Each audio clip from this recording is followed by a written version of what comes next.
What's going on, guys? So today we've got a little bit of a different video. This is something that we've wanted to do for a little bit, and it's basically a park review. What we're going to do is we're going to go around to different skate parks around Hobart and maybe on the mainland if we do go over there later in the year.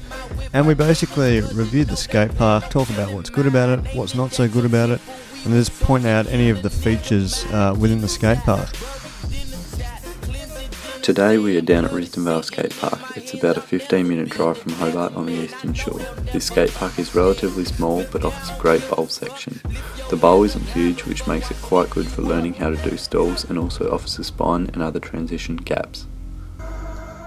So something else that's really cool about this bowl is you can do the main gap transfer out of the bowl, which you shoot out of the corner and down into the other part of the bowl, the other side of it. It's not so much a bowl as to more of a big curved quarter. The other really cool thing that you can do is with the spine, you can do a transfer over the spine, over a little kind of channel gap.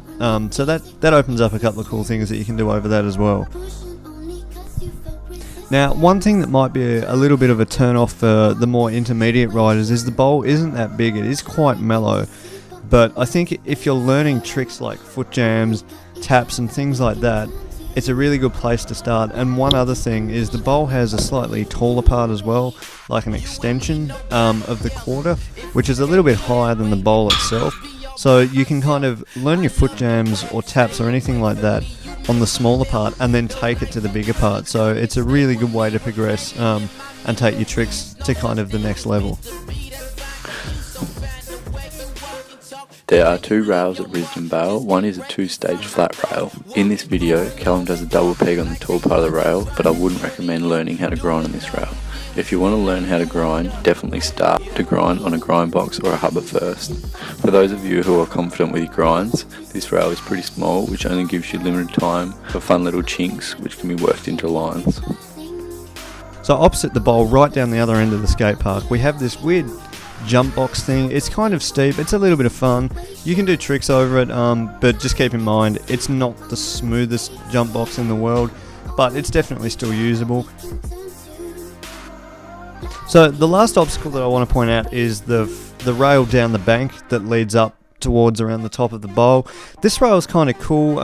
You'd probably want to be comfortable grinding it before trying it, because it's quite large and it's quite steep. So definitely before you have a crack at this, you want to get your grinds down. But for those people that are kind of intermediate to maybe a little bit more advanced with their grinds, this is definitely a sweet obstacle to try and lay some tricks down on.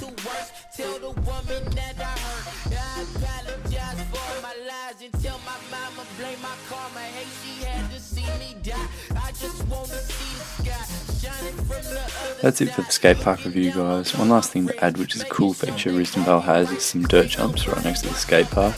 They're a bit of fun and give you a chance to ride something different if you're up for it. There are a few different lines to pick and a pretty cool pump track there as well. We hope you enjoy this video. Make sure you let us know what you think. Keep your eyes peeled for more videos coming out very soon. Thanks.